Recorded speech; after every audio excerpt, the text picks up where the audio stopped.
വീട്ടിലിരുന്നുകൊണ്ട് തന്നെ ഓൺലൈനായിട്ടൊരു business setup ചെയ്യണം എന്ന് ആഗ്രഹിക്കുന്നവർക്ക് വേണ്ടിയിട്ടുള്ളതാണ് ഈ ഒരു വീഡിയോ.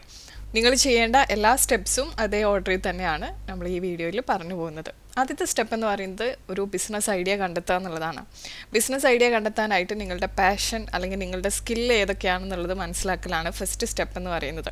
അപ്പോൾ നിങ്ങളുടെ ഇൻട്രസ്റ്റ് ഏതിലാണ്, നിങ്ങളുടെ സ്കിൽസ് എന്താണ്, നിങ്ങളുടെ എക്സ്പെർട്ടൈസ് എന്തിലാണെന്നുള്ളത് ഒന്ന് നോക്കുക. അതിനുശേഷം അതിനോട് മാച്ച് ആവുന്ന രീതിയിലുള്ളൊരു ബിസിനസ് ഐഡിയ എടുക്കുകയാണെന്നുണ്ടെങ്കിൽ മുന്നോട്ട് പോകുമ്പോൾ നമുക്ക് കുറച്ചുകൂടി ഈസി ആയിരിക്കും. ഇവഞ്ച്വലി നമുക്ക് ബിസിനസ്സിൽ താല്പര്യം പോകാൻ പാടില്ലല്ലോ. അപ്പോൾ ഓൾറെഡി താല്പര്യമുള്ള ഒരു മേഖല സെലക്ട് ചെയ്യുകയാണെന്നുണ്ടെങ്കിൽ അത് കുറച്ചുകൂടി ബെറ്റർ ആയിരിക്കും. രണ്ടാമതായിട്ട് നിങ്ങൾ ശ്രദ്ധിക്കേണ്ട കാര്യം, ഒരു ഡിമാൻഡ് ഉണ്ടോ, ഈ ഒരു നിങ്ങളുടെ ഇൻട്രസ്റ്റ് ഇന്ന പ്രൊഡക്റ്റ് ആണെന്ന് കണ്ടുപിടിച്ചു, പക്ഷേ ആ ഇൻട്രസ്റ്റിന് അനുസരിച്ചിട്ടുള്ള പ്രൊഡക്റ്റിന് മാർക്കറ്റിൽ വാല്യൂ ഉണ്ടോ എന്നുള്ളത് അറിയണമല്ലോ, എങ്കിലല്ലേ നമ്മൾ ബിസിനസ് ചെയ്തിട്ട് കാര്യമുള്ളൂ. അപ്പോൾ നിങ്ങളുടെ പ്രൊഡക്റ്റ് അല്ലെങ്കിൽ നിങ്ങൾ ഉദ്ദേശിക്കുന്ന സർവീസിന് മാർക്കറ്റിൽ ഡിമാൻഡ് ഉണ്ട് എന്നുള്ളത് ഉറപ്പുവരുത്തുക. ഇതിനായിട്ട് ഗൂഗിൾ ട്രെൻഡ്സ് ഉപയോഗിക്കാം, അല്ലെങ്കിൽ കീവേഡ് പ്ലാനർ, അല്ലെങ്കിൽ സോഷ്യൽ മീഡിയ ഇൻസൈറ്റ്സ് ഒക്കെ നിങ്ങൾക്ക് മാർക്കറ്റ് ഡിമാൻഡ് എന്താണെന്നുള്ളത് മനസ്സിലാക്കാനായിട്ട് നോക്കാം. അതിനുശേഷം നിങ്ങളുടെ പ്രൊഡക്റ്റ് അല്ലെങ്കിൽ സർവീസസിന് നിലവിൽ മാർക്കറ്റിലുള്ള കോമ്പറ്റീറ്റേഴ്സ് ആരൊക്കെയാണെന്നുള്ളതും അവരുടെ സ്ട്രെങ്ത് എന്തൊക്കെയാണ്, വീക്ക്നെസ് എന്തൊക്കെയാണ്, അവരുടെ പ്രൊഡക്റ്റിൽ എന്തൊക്കെ മികച്ചതുണ്ട്, എന്തൊക്കെയാണ് പോരായ്മയായിട്ട് നിങ്ങൾക്ക് തോന്നുന്നത് എന്നുള്ളത് വിലയിരുത്താം. അപ്പോൾ ഇത്രയും 3 കാര്യങ്ങളാണ് നിങ്ങൾ ഈ ഒരു ഫസ്റ്റ് സ്റ്റെപ്പിൽ, അതായത് ഐഡൻറ്റിഫൈ യുവർ ബിസിനസ് ഐഡിയ എന്നുള്ള സ്റ്റെപ്പിൽ ചെയ്യേണ്ടത്. രണ്ടാമതായിട്ട് നിങ്ങളുടെ താല്പര്യത്തിനനുസരിച്ചിട്ട് നിങ്ങൾ കുറച്ച് ബിസിനസ് ഐഡിയാസ് സോർട്ട് ചെയ്ത് വെച്ചു അല്ലെങ്കിൽ റെഡിയാക്കി വെച്ചു എന്നുണ്ടെങ്കിൽ അതിനകത്തുനിന്ന് ഒരു സ്പെസിഫിക് നിഷ്, മാർക്കറ്റിൽ സ്റ്റാൻഡ് ഔട്ട് ചെയ്യുന്ന രീതിയിലുള്ള ഒരു സ്പെസിഫിക് നിഷ് നിങ്ങൾക്ക് സെലക്ട് ചെയ്യാം. നിങ്ങളുടെ ഐഡിയൽ കസ്റ്റമർ, അതായത് ഏറ്റവും സ്യൂട്ടബിൾ ആയിട്ടുള്ള കസ്റ്റമർ ആരാന്നുള്ളത് ഡിഫൈൻ ചെയ്യുക. അവരുടെ ഏജ്, അവരുടെ ജെൻഡർ, ഇങ്ങനെയുള്ള കാര്യങ്ങളൊക്കെ നിങ്ങൾക്ക് ബേസിക്കലി നമ്മൾ ഡെമോഗ്രാഫിക്സ് എന്ന് പറയുമല്ലോ, അത് എന്താണെന്നുള്ളത് ഡിഫൈൻ ചെയ്യുക. അവരുടെ താല്പര്യങ്ങൾ എന്തൊക്കെയാണ്, അതുപോലെ തന്നെ അവരുടെ പെയിൻ പോയിൻറ്റ്സ്, അതായത് എന്ത് ബുദ്ധിമുട്ടാണ്, എന്ത് പ്രശ്നമാണ് അവർ നേരിടുന്നത്, അതിനൊരു സൊല്യൂഷൻ എന്നുള്ള രീതിയിൽ നമുക്ക് നമ്മുടെ പ്രൊഡക്റ്റ് അവതരിപ്പിക്കാനായിട്ട് നിങ്ങളുടെ ഐഡിയൽ കസ്റ്റമറിനെ ഡിഫൈൻ ചെയ്യുക. ഒരു കസ്റ്റമർ പെർസോണ ഉണ്ടാക്കുക എന്നുള്ളതാണ് നമ്മൾ പറയുക. അതിനുശേഷം ഒരു യുണീക്ക് സെല്ലിംഗ് പ്രൊപ്പോസിഷൻ, അതായത് എങ്ങനെയാണ് നിങ്ങളുടെ പ്രൊഡക്റ്റ് അല്ലെങ്കിൽ സർവീസ് കോമ്പറ്റീറ്റേഴ്സിൽ നിന്ന് വേറിട്ട് നിൽക്കുന്നതെന്നുള്ളത് നിങ്ങൾ നോക്കുക. അതാണ് നിങ്ങളുടെ യുണീക്ക് സെല്ലിംഗ് പ്രൊപ്പോസിഷൻ എന്ന് പറയുന്നത്. ആ ഒരു വേറിട്ട് നിൽക്കുന്നത് എങ്ങനെ നിങ്ങൾ മാർക്കറ്റ് ചെയ്യാമെന്ന് ഉദ്ദേശിക്കുന്നോ അതിനെ നമുക്ക് യുണീക്ക് സെല്ലിംഗ് പ്രൊപ്പോസിഷൻ എന്ന് പറയാം. മൂന്നാമതായിട്ട് നിങ്ങൾ ചെയ്യേണ്ട കാര്യം ഒരു ബിസിനസ് ഐഡിയ ഡെവലപ്പ് ചെയ്യുക എന്നുള്ളതാണ്. ഇതിനായിട്ട് നിങ്ങൾക്ക് നിങ്ങളുടെ ബിസിനസ് ഗോൾസ് എന്തൊക്കെയാണെന്നുള്ളത് ജസ്റ്റ് ഒന്ന് ഔട്ട്ലൈൻ ചെയ്യുക. അതിനുശേഷം എങ്ങനെയാണ് നിങ്ങളത് അച്ചീവ് ചെയ്യാനായിട്ട് ഉദ്ദേശിക്കുന്നത് എന്നുള്ളത് ഒന്ന് പ്ലാൻ ചെയ്ത് വയ്ക്കാം. ഇത് ഒരു എക്സിക്യൂട്ടീവ് സമ്മറി ആയിട്ട് നമ്മൾ എഴുതും. അതിനുശേഷം നിങ്ങളുടെ നിഷ് മാർക്കറ്റ് എന്താണെന്നുള്ളത് ഡീറ്റെയിൽ ചെയ്യുക. അതുപോലെ നിങ്ങളുടെ പൊട്ടൻഷ്യൽ കസ്റ്റമർ ബേസ് എന്തായിരിക്കും എന്നുള്ളതും നോക്കുക. അതിനുശേഷം എങ്ങനെയാണ് നിങ്ങൾ കസ്റ്റമേഴ്സിനെ അട്രാക്റ്റ് ചെയ്യുക എന്നുള്ളതും എങ്ങനെയാണ് നിങ്ങളുടെ നിലവിലുള്ള കസ്റ്റമേഴ്സിനെ റീറ്റെയിൻ ചെയ്യുക എന്നുള്ളതിനും മാർക്കറ്റിംഗ് അല്ലെങ്കിൽ സെയിൽസ് സ്ട്രാറ്റജി സെറ്റ് ചെയ്യുക.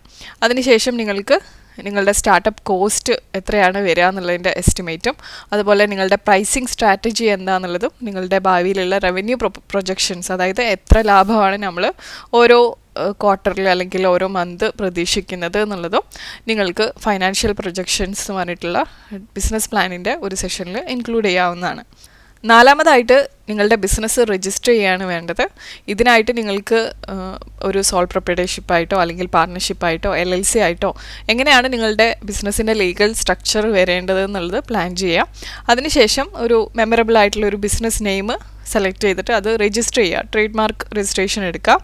അതിനുശേഷം നിങ്ങൾക്ക് ഏതൊക്കെയാണോ നെസസറി ലൈസൻസസ് അല്ലെങ്കിൽ പെർമിറ്റ്സ് എന്ന് വെച്ച് കഴിഞ്ഞാൽ നിങ്ങളുടെ ലോക്കൽ ബോഡിയിൽ പഞ്ചായത്തോ മുനിസിപ്പാലിറ്റിയോ കോർപ്പറേഷനോ ഏതാണെന്ന് വെച്ച് കഴിഞ്ഞാൽ അങ്ങനെയുള്ള ലൈസൻസുകൾ, പെർമിറ്റുകൾ നേടാനായിട്ട് ശ്രദ്ധിക്കുക.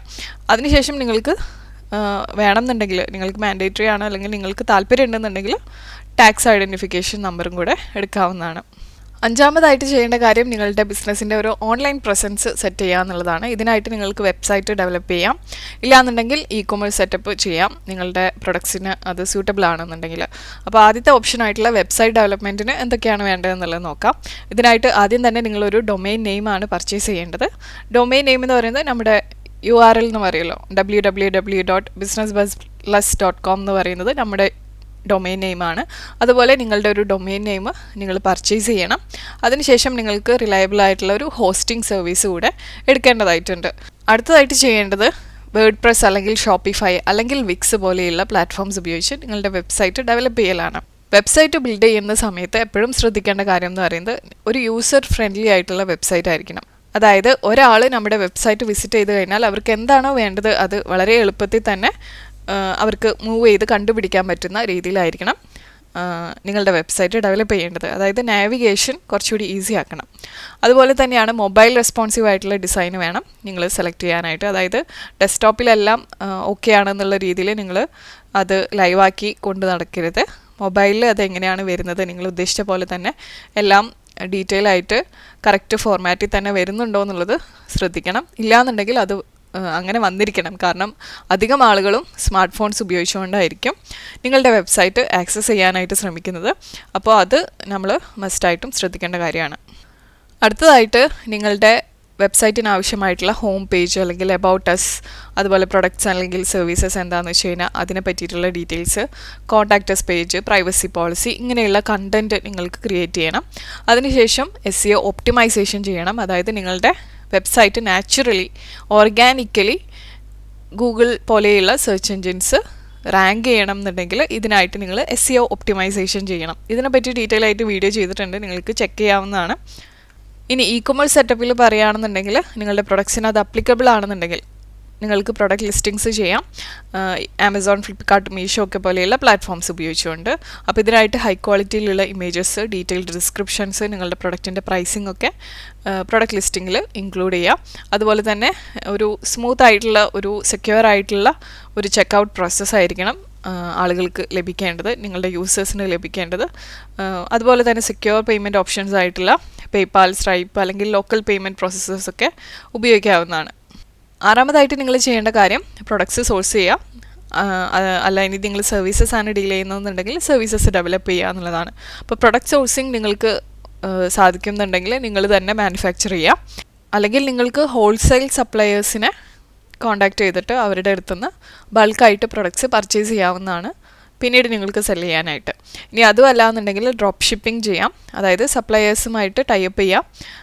അവർക്ക്, അതായത് നമുക്ക് എന്തെങ്കിലും ഓർഡർ വന്നു കഴിഞ്ഞാൽ അവർ തന്നെ ഇൻവെൻട്രി ഹാൻഡിൽ ചെയ്തിട്ട് അത് ഷിപ്പ് ചെയ്യുന്ന രീതിയിൽ നമുക്ക് ഒരു ടേംസ് ആൻഡ് കണ്ടീഷൻസിലേക്ക് എത്താം.